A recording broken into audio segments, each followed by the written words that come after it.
Mr. Sutton back one more time for our final lesson on factoring, combined factoring. So in this one, we're going to factor completely by taking out common factors first and then doing some other fun stuff.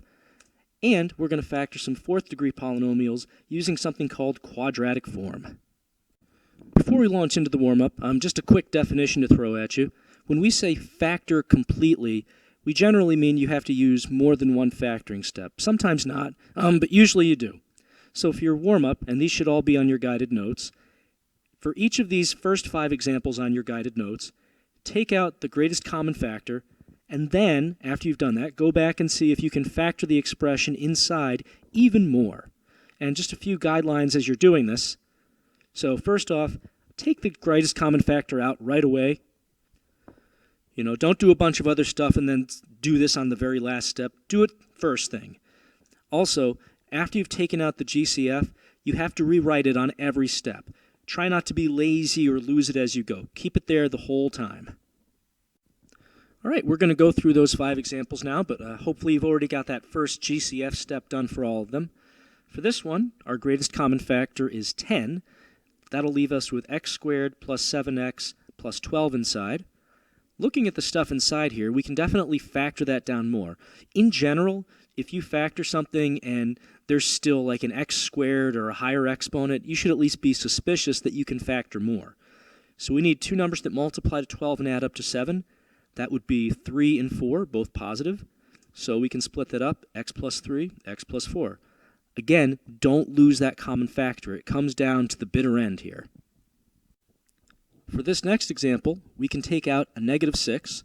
That leaves us with x squared minus 4. And some of you might recognize that this is that perfect square difference of squares shortcut, so we can split that up into x plus 2, x minus 2.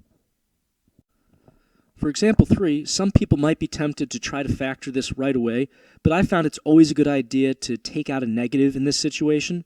So that would leave us with positive x squared plus 8x plus 16, which is much easier to factor without worrying about all those negatives. So you could just figure out numbers that multiply to 16 and add up to 8, or you could say, hey, I've got a perfect square sandwich. Maybe this is x plus 4, the whole thing squared. It might be this shortcut, right? So let's see if that actually works out. X times 4, that's 4x. Double that, that is 8x. So there's our answer. On this next problem, we can take a 7 out of all the terms. So that leaves us with m squared minus 7m plus my minus 7y. Since we've got 4 terms, we should try grouping this. Out of these first 2 terms inside the big parentheses, we can take an m. That's going to leave me with m minus 7. And now I'm using brackets for the big parentheses because I've got these kind of little mini parentheses inside. Over here, we can take a y out of those second 2 terms. That's going to be m minus 7 inside that parentheses. We've got this repeat parentheses of m minus 7, so that can get factored out. That's going to come next to this 7 that we already took out here. And then the leftovers, m plus y, is going to go in a neat little parentheses next to it. Now some of you might have just been tempted to go ahead and group right away, and you could have actually ended up with 2 parentheses by doing this. You would have had a 7m plus 7y over in this parentheses. And here's what's wrong with that. Factor completely means you can't have any common factors left inside any parentheses. So you would have had to factor that 7 in this parentheses out at the very end. And I got to tell you, most people are going to forget to do that. This is why you should always take out your common factor in the beginning, because otherwise it's probably not going to happen. For example 5, these are all divisible by 2, so taking that out leaves us with 4x squared minus 13x plus 9. And there's no other well, actually, hey, perfect square sandwich. Let's try it out, right? 2x and 3. If I multiply those and double it, does that give me negative 13? It does not. So we can't just make this 2x minus 3 the whole thing squared. It'd be nice though, right? We're going to have to use the AC method on this one, or the key numbers method. So we've got, but the nice thing is we can use just the numbers inside this parentheses, so it'll be a little bit smaller to work with. 4 times 9 is going to give us 36. We need factors of 36 that add up to negative 13. That would be negative 4 and negative 9. So we can split this up into negative 4x minus 9x. For grouping now, we can take a 4x out of the first two terms. That leaves me with x minus 1. Out of the second two terms, we'll take a negative 9, leaving me with x minus 1 again. X minus 1 comes out of both of these. And 4x minus 9, those are our leftovers in that next parentheses.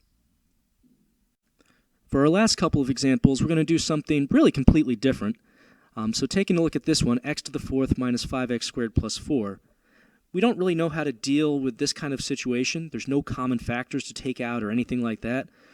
But what if this were x squared minus 5x plus 4? Then we could factor this pretty easily, right? Things that multiply to 4 and add up to negative 5. So this is actually something in quadratic form. Something in quadratic form is an expression that can be factored like a quadratic on the first step. So in general, if you have your first term has an exponent that's twice as big as the second exponent, and the last thing is a constant, then you've got something in quadratic form. Now the key to these is we're going to factor it just like a quadratic, but instead of putting x in each parentheses, in this case, since our x's need to multiply to x to the fourth, we need to put an x squared in each parentheses. So two things that multiply to 4 and add up to negative 5, that would be negative 1 and negative 4. So instead of writing x minus 4 and x minus 1, we're going to write x squared minus 4 and x squared minus 1. Since these are squared, we can at least try to factor them a little further. So we know that we can factor differences of squares. We also hopefully remember we can't factor the sum of two squares. So this one, we can split this up into x plus 1, x minus 1. X squared minus 4, we can split up into x plus 2, x minus 2. All right, give this next one a try. Let's see how you did. So this one is the difference of two squares. If this was x squared minus 81, we would be splitting this up into x squared plus, or x minus 9x plus 9. Since this is x to the fourth, we need to split this up into x squared plus 9, x squared minus 9. X squared minus 9, we can split that up further into x plus 3, x minus 3. But x squared plus 9, again, we cannot factor the sum of two squares, so that's as far as that part of it's going to go. And we are done.